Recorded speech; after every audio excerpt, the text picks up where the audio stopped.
going back to 2011. And so he became CEO of CMSD after having been the chief academic officer. And so, given some of the challenges that the district faced during that time, he's really the architect of what's known of the Cleveland Plan. And so the Cleveland Plan was really to set the Cleveland Public Schools on a different path, a different trajectory. As part of that, not only was he focused intently on students and families, but also focused on convening community support. And that's how our relationship arose as well.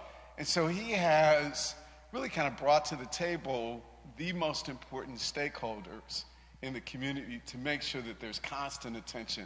I've had the opportunity of sitting at the table with him, with the Cleveland Transformation Alliance, Say Yes. And so probably in a meeting with him about once a month. And one of the things that I can say about CEO Gordan is that he is always passionate about our children. And so there were times when, as we sat at the table with him and with CEO, we were developing that partnership where there was tension. We didn't always have the same perspective. I recall you talking about Pastor Tracy Lynn and her just moving those glasses. We're going to talk about that. to bring some tension to him. And so, but even though we might have had different approaches, we always got to the common goal and the common interest. And so working with CEO Gordan has really been a pleasure. And again, the last thing, because we're going to have some dialogue, and he's going to talk about that. His next step is an opportunity for us to continue to work together, because many of the children from CMSD, as their next step, is at Tri-C. And so I think this is a great opportunity. He loves it. Again, the last thing I'll say is that in the toughest moments, when families were not always in the best position for children to be educated and not always functional, and lots of stuff going on in our community, never once did I hear him offer any criticism of children or families. And that he's always, and we talked about this recently, always supportive. And there can be lots of stuff going on around, but I always would see his love for children, families, and our community.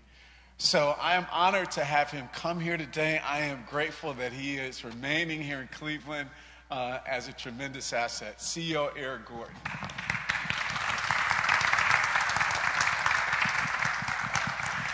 Thank you, everyone. I'm Kalila Worley-Billy, Senior Organizer with GCC, and I have had the opportunity of working with CEO Gordan during my almost entire iteration with GCC. Our organization had its founding assembly in 2011, and our first action, one in which I helped to organize, was December of 2011, and I know we'll talk about that first interaction. But one of the things that really drove me around this is that I am a product of CMSD. I graduated from Martin Luther King High School, and I remember one of my first public actions was marching from 71st and Huff to the Board of Education to fight for MLK to remain open. We won that fight. Actually was able to remain open. CEO Gordan was nowhere near CMSD at that time frame.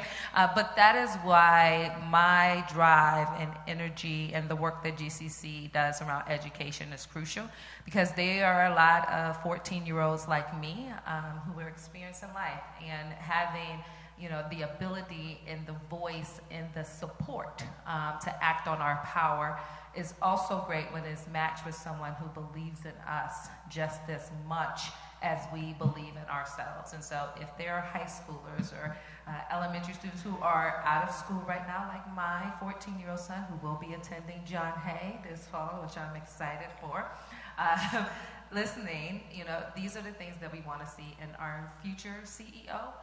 But more importantly, this is about the power of building public relationships. And that's great to just share stories, but if you look on the back of your agenda, We're not just saying this because we enjoy the company of CEO Gordan. We're saying this because we have years of doing things in action, intention, and collaboration, and in celebration. And so we're just going to have a dialogue about what this timeline brought. Mine's upside down. There was a moment. Mine was upside down. But like all of this looks good in black and white and maybe a little color. But when we get to what it means to build strategic partnerships, it doesn't say friendships. It doesn't say, that they're just private relationships. There's a reason why each of those words, public strategic relationships, is crucial. And so we're going to have that conversation. And so we presented CEO with some questions that we wanted him to share. He also presented some to us as well. We are going to be mindful of time because we know you have a hard stop at 11 a.m. And our discipline is also to start on time and end on time. So Armand, if you could be our timekeeper, in terms this section should end at 10:28. Okay? All right, CEO Gordan, first question. Reflecting back on the relationship with GCC, what was your first memorable moment or impression? What stood out the most? Thank you. First of all, I just want to say to Reverend Goods, I grew up as a Lutheran, the Frozen Chosen, so I love coming to our black churches where we call and respond and actually have fun in our temples of worship, so thank you for opening your doors for us. My first memory actually was here. And when I looked at the agenda and saw GCC holds 1,000 person action to celebrate CMSD, that's not how I remembered it. So we've always been candid. So, I do remember 1,000 people. And I had been on the job for about 6 months at that point, not even quite 6 months. It was early December. And we were right behind us on chairs here on the side. It was actually Olivet. Oh, was it Olivet? Yes. Okay, well, translating the memory. And I remember that we had just finished restoring the layoffs to keep things functioning, but with the very real threat that we had to solve the budget another way. And so, of course, there was celebration of putting teachers back where we needed them, that sort of thing. But what I remember was the very Reverend Tracy Lynn standing at the podium, and she took her glasses off and looked under her arm and said, "And we're going to hold you to it." And so first of all, I have to say we have a great relationship, but I remember not enjoying that very much. But I remember it for a really important reason. It told me, it reinforced some things I knew. One is that the approach GCC used at that time came out of a lived perception that the district didn't approach the community as a partner, and that the community had to hold the district accountable through actions like that.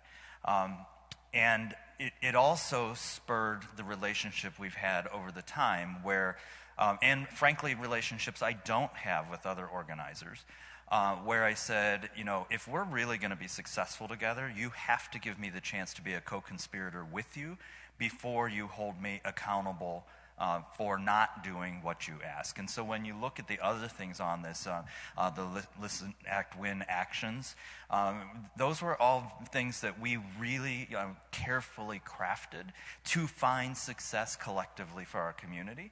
And I'll just give you a couple of counters of it, and just to be real about it in why we're here today. There was another grassroots organization at about the same time that I don't know that they're still around anymore, that had a legitimate concern. I met with the organizers. We had a solution. I felt really good about the solution. And the next thing, they were all at my board meeting raging about this problem that they knew we had solved, but took the organizer strategy of, if you don't demonstrate outrage, you don't get the win, right? As opposed to GCC, where we've come to agree that if we can be co-conspirators and we can get to the end result, we don't have to have the theater of it. The theater is actually really important when you can't get to the solution. And I think that that's something that's come out of it. The other thing that came out of it, though, is a deep level of trust that we have been super careful.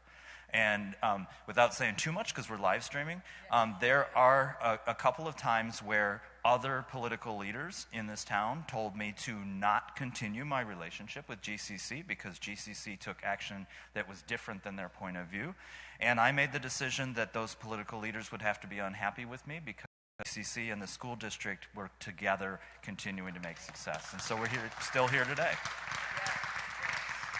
And, I think that's really crucial to know that, the way we took the approach was to be co-conspirators. And that first time, we hadn't had that type of conversation. And it was more so acting with parents and students. And then we learned, let's go back and nurture this relationship and see if it can become a strategic partnership. And I'm glad that we did that. And you also took the liberty of sharing that with us from the very beginning, that you said you felt summoned.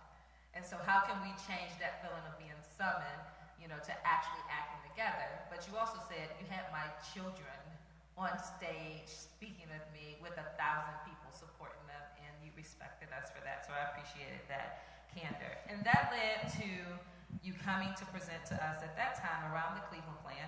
And you said, if you're here to really discuss or celebrate the reverse cuts, I'm going to need you in my corner to ensure that our children don't face more cuts in the future, which was to help support issue at the time 107. It would be the first time since 1996 that Cleveland had passed the levy, and we agreed to support you in that. What did passing that first levy mean to you as CEO? How has it impacted CMSD? And how was GCC's role helpful to you as CEO during that period of time? Yeah, so when I took over in July of 2011, I took over with the perfect set of circumstances, the perfect storm. The district had made it to continuous improvement when I was the CAO. That was the title at the time, the equivalent of a C. And then we cut our way to prosperity over the 3.5 years that I was here. And as you could predict, as you cut your way to prosperity, we went from a C to a D to an F. And we ended up being the lowest performing district in the state. And there's 612 districts. That's a very low bar. At the same time, we hadn't passed a tax levy in 16 years. And there was no hope. When we polled, the public had lost trust. They didn't believe that we could use the money well. They didn't believe we could change or improve. And so that was my starting point. And so the Cleveland Plan was not only designed to give us the tools we needed to do things differently, which we have really been able to benefit from over the years, but it was also intentionally designed to say, we understand, we heard you, and we are coming to you with something different.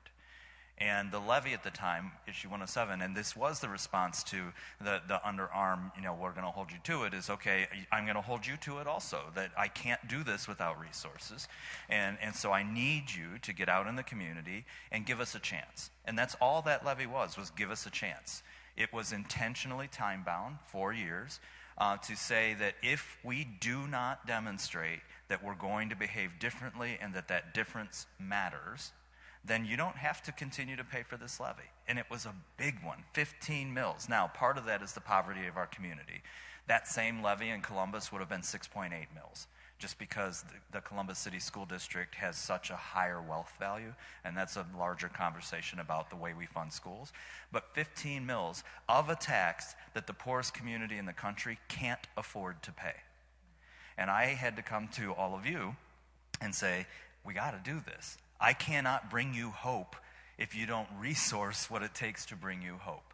And so GCC was one of the on the frontline partners. After doing due diligence, it was not okay, we're in. I mean, we had where I came and shared it, there was deliberation, there were the tough questions that should have been asked, and then there was the commitment. And it wasn't just commitment in word. It wasn't, well, you can put our logo on stuff. It was ground game. It was ground game in every neighborhood. Now, again, I'm the new white guy leading a largely black and Hispanic community. And it is through our churches, it's through GCC that we were able to go door to door to door to door to door to door to door to door all over this community to get not only the first levy passed, but a landslide victory in passing that levy. And gave us the fuel to implement the early wins out of the Cleveland Plan, which we're now experiencing, all these years later, with long-term structural change and long-term successes that we can point to. It all started in those early days and with issue 107. That's great. GCC, we had about 600 volunteers knock on 10,000 doors, register 5,000 voters. And I remember the celebration after the levy. It was the first time like all staff and parents and people was like, no, we're going to go to this celebration. Typically we do an internal one, but we came downtown, we met with you, and we celebrated together, and was excited that Cleveland children will get the opportunity to grow and expand, and also things like expand early childhood seats, opportunities to increase the graduation rate, and all of these things that truly the levy has shown and has now helped become the district, the what in the state? What is fastest improving district in the state of Ohio. Yeah. And that's true pre and post-pandemic. It was true before the pandemic, but you also need to know the pandemic hit us hard, without a doubt. Early literacy, graduation rates, we lost some of our, not just our reluctant learners, but some of our best performing students who had to work. But when you look at, that's the tails, the beginning and the end of the report card. When you look at gap closing and growth, #1 urban district in Ohio. And that's because of all the work that we've done together over the years. I will also tell you, I remember the day after the levy, I had my senior leadership team meeting at the board building at that time. And if anybody knows me, like I don't spend a lot of time celebrating, like we had work to do. There was a running clock on our website of when that levy was going to, and I remember being in the middle of senior leadership and Channel 3 walked into the room to celebrate the levy, and I'm like, get out of here, we're working. I do remember that running clock. It was there. And all of people laughed about the running clock until it was gone. Yeah. And some of that support, helped you from your sharing with us and our co-conspirating conversations around what was next. That you had also noticed that many of your students did not have a successful rate of completing college.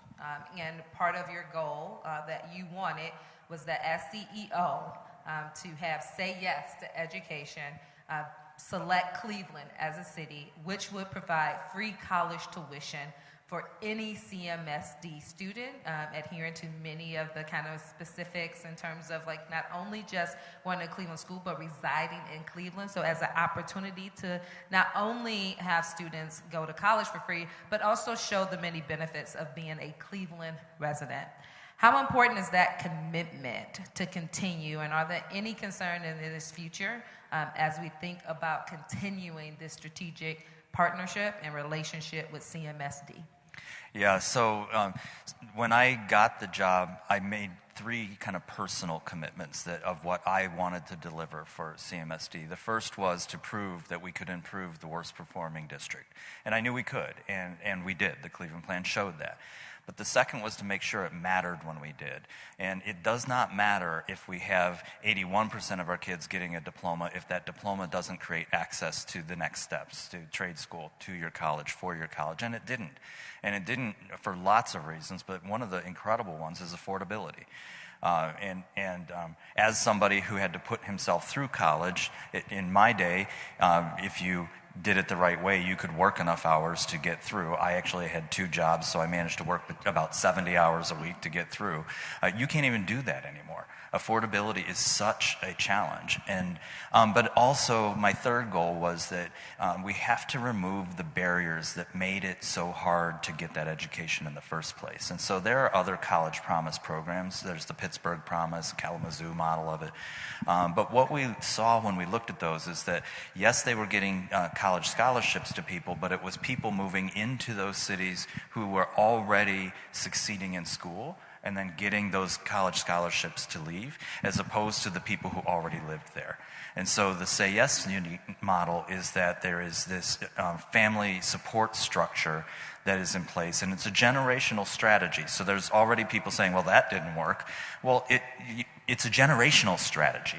It's what do we do with that kid when they were in preschool and kindergarten and first grade and second grade to keep intervening every time poverty gets in the way, every time the full-time job of living in poverty gets in the way.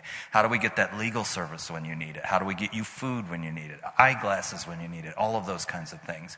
And then to give that scholarship to get on campus and the mentorship, which is unique to only our model, and mentorship for two reasons. One is to make sure that the student continues to succeed, but the other is to make sure we keep our hand shaking with that student so that they come back to Cleveland when they're done. And that over time we can disrupt this generational poverty because we are educating our kids to a level where they can have a family-sustaining lifestyle and keeping them connected to Cleveland instead of saying, my goal is to get out of here. We don't want a part of our community whose goal is to get out of here. We want to change that part of our community to our goal is to get my education and come home to my family. And that's what I think we've done. I've made it my kind of end of term mission. We've raised $98 million. We want to have $125 million. And so I've made it my end of term mission here in June, July, and August to go back out to our community and say, everybody has said, what can we do for you? What you can do for me is finish it. Finish the legacy. Put the money in the bank. Let's make sure this is done. And then simultaneously working on the long-term financial viability of the family support specialists through some state budget stuff we're working on now and through long-term using Title IV, which is prevention dollars that Ohio right now does not draw down. And so it just sits there available to us. We're working with Ohio's Medicaid to actually redesign Ohio's application so that we can draw dollars down that make it sustainable long-term. So the next couple of years are going to be really important to get that structure in place. From the district's point of view, the board, Dr. Morgan, no concern. I mean, everyone understands the value of it. It's just making sure the larger political systems find the pathway to get the sustainability model in place. And it can be done. And is that, just to think about this role and the fights that we've been in, is that a fight that now we should be looking into or thinking through or strategizing around? Is there any concern for that, or is it one of those type of things like, we'll let you know? Well, I think you should be paying attention. We certainly need to be paying attention to conference committee with this state budget here in just the last few days because we do need bridge dollars that the House put into the budget. The Senate largely took out of the budget. We need that back in at conference, and we need that by June 30th because it's the biennial budget. If not, we have a structural problem that we're going to have to figure out how to solve really quickly in the first third of the coming year. But we have support, particularly in the House, and we have some good people on conference committee. And so the right level of pressure and action that gets that done will be important. The trick downstate right now, though, is kind of our first opening is that we've got legislators who feel like if they get pressured that they're actually going to teach us a lesson by actually not doing. There's kind of in Eric Gordan's opinion, an untouchable behavior there. And how dare you question my judgment? So we have to do it in a smart way. We have to show our appreciation for the legislators and activate why this is so important for our community and how grateful we will be when they do it, as opposed to other kinds of actions where legislators might respond better to kind of a pressure thing. We've seen it. We've seen the State House filled with people trying to pressure on really important issues, and we've watched those be completely dismissed and then the action taken anyway. So this one's going to require a very, very nuanced approach. Thank you. Duly noted. Let me just ask the audience, how many of you have questions for CEO Gordan? Okay, we have one. Okay, so with that being said, we have another question, so that'll allow us time because we allotted 10 minutes for questions, and maybe what we're discussing kind of hit on the question. So we're going to extend this so that CEO Gordan can answer the last question, and then we'll open it up because that won't hinder our time together. Moving forward, what should GCC consider when developing a relationship with the new CEO, Warren Morgan? And how should GCC also think of continuing its relationship with you and your new role at Cuyahoga Community College? Yeah, so I've spent the better part of this year creating a transition plan at the request of the mayor and the board And we know that typically when leadership changes, organizations spend a great deal of time on the hire and almost no time on the transition. And so I've been working really hard to put in a transition plan for Dr. Morgan over the next, I would say, 9 to 12 months. This is not onboarding. That happens in your first few weeks. But transition is actually a much lengthier experience. One of the things that's in that is who are the influencers that he should know and be engaged with. GCC is in there. He knows that already. And so I would say in the transition and thinking about it over the space of the coming year, because everybody wants to meet him today, and there is one him and thousands of us, right? But over the course of it, you want to create the opportunity for him to demonstrate that he too wants to be a co-conspirator. And when he demonstrates it, and I'm confident he will, then embrace that and continue the relationship of getting things done as partners. And if and only if he doesn't demonstrate it, then you know how to activate, but stay engaged in any case, right? But I think we've created the opportunity and the pathway to make meaningful things happen and I use the language co-conspirator, but in partnership, and start there. I mean, there are tough decisions that are going to be made. We will be facing a new levy at some point if we want to keep what we have. One of the bets that I made as a leader is people told us, yes, the district's improving, but we don't get the experiences that suburban kids get. And so I've invested huge resources in what we call Get More Experiences, the CMSD experience. And at some point, we got to pay for it, right? People have said to me all these years, why does every kid in Shaker get to play an instrument and they don't in Cleveland? Well, because Shaker spends $22,000 a student and we spend $11,000 a student. It goes right where we started, resourcing, right? So there's going to come a point where Dr. Morgan, Mayor Bibb, and the community is going to need you again to say, once again, are we willing to keep the things that we've worked so hard to get? And I would also, just to make sure you're well educated, people, and I'm a taxpayer in Cleveland, I know what I'm talking about. Schools are always the largest taxing organization. They just are. And our taxes feel big. We are in the lower third of Cuyahoga County in school taxes. So when it is time for me and us to pay, we have to remember that we're still not even